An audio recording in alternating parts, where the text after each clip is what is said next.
Time for today's Daily Rant. Today, it's the Young Turks' turn. Cenk Uygur's more fired up than ever about America's longest war, thinking it may be time to devote more resources to solving our own problems. Cenk, the floor is yours. All right, thank you, Matt. Well, let me give you a quick preview of what I'm about to say. We got to get the hell out of Afghanistan.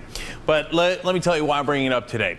We have now new interesting WikiLeaks revelations about what Hamid Karzai, the leader of Afghanistan, actually thinks in cables back home. Our ambassador Carl Eikenberry apparently talked about what Karzai thought.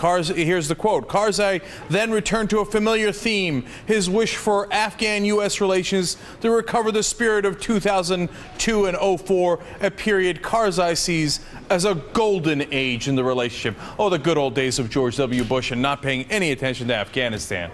Of course, we'd spent a lot less resources back then. And by the way, we let Osama bin Laden escape, which was supposed to be the point in the first place. But apparently for Karzai, that was the golden years. He goes on to talk about how the Americans were greeted. Here's another part of the cables. Quote, he would like for U.S. forces to be able to drive their Humvees through villages, greeted warmly by villagers who would shout, "Good morning, Sergeant Thompson." Well, here's part of the problem. They've already forgotten who Sergeant Thompson is and why he's there. We had a poll that was amazing. In Helmand and in Kandahar, they asked the folks that live there, hey, what percentage of you know why the Americans are here? Only 8% had any idea why the Americans were even there. They just know, hey, we're fighting them because they're here. 92% had no idea that the 9/11 attacks theoretically kind of originated from Afghanistan, led by Saudis, by the way. So they're fighting us because we're there. They're not like, hey, Sergeant Thompson, how you doing, big guy? They're like, Sergeant Thompson's in my valley. Somebody hand me a gun. Right? So now when you ask Americans, that's the Afghans, they're not in favor of it. When you ask Americans, well, they hate it too. Look at this poll we've got from ABC News Washington Post. Only 34% say that it's worth fighting.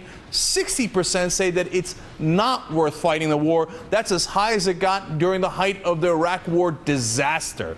So how much more evidence do we need? Look, let me ask you guys, if I did this poll, well, where would you rather spend resources? Which country would you rather invest in? Afghanistan or America? My guess is that poll's going to come out, what, 89%, 98%, 128% in favor of America? What are we winning in Afghanistan? Not a damn thing. We gotta go. We gotta go. Now we're going to wait till at least 2014. Who's in favor of this? You see, the thing is, Afghans aren't in favor of it. Americans aren't in favor of it. The only people that are in favor of it are the people that continue to make money off that war. They're going to make money for another 4 years and maybe even longer. This is outrageous. We got to get out of there. I wish we could find an issue, Cenk, that would get you a little exercise somehow. What do you think it is? I know you point to the defense contractors, but you've got presumably some well-meaning people in the echelons of power in both parties now, with presidents of two parties who have supported what's going to be a 20-year war by the time we're done, because 2014 now is when we're doing the handoff, but you hear quietly they're still talking about training people and training troops, training police. All of that may be God's work, but it's 100,000 troops, $150 billion a year. How does it happen that a great power ends up 20 years like this? We're like Russia or Genghis Khan, right? We're getting stuck there does every great power have to get stuck in Afghanistan? It's like a rite of passage? Well, there's a tiny percentage of it is that hubris that all the great empires have. I get that, right? And a lot of it is politics. But why is there the politics? Why do the Republicans say we can never, ever leave any war? Why do the Democrats get scared of that and say, all right, oh my God, I'm going to stay, otherwise I'm going to seem as weak? So those are the consequences. But the original cause is always the money. Look, we're spending $2 billion a week in Afghanistan. Imagine what we could do in America if we spent $2 billion here. The people who are getting that money is the defense contractors. So they create a political environment in which it becomes untenable and unreasonable to ever leave a war. So it's funny because I wonder sometimes if you're a policymaker who grew up in Canada instead of, not to say Canada's Nirvana, but you grew up in Canada instead of the United States. Do you not grow up with this kind of imperial hubris that says, when I achieve a high level, I will try and move the global chess pieces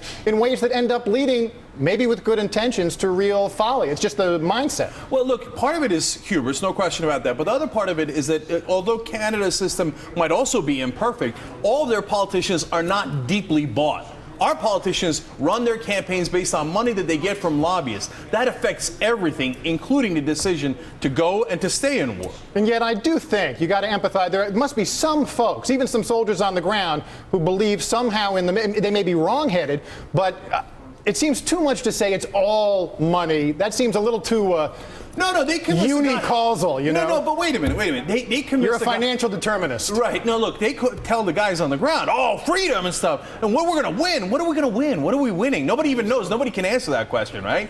But, do the individual politicians convince themselves? Do the soldiers convince themselves that it's about winning and freedom? I'm sure they do. But the real motivation behind it are the people who laid out that strategy to get us there. And it's costing $125 billion this year alone, and somebody's making that money.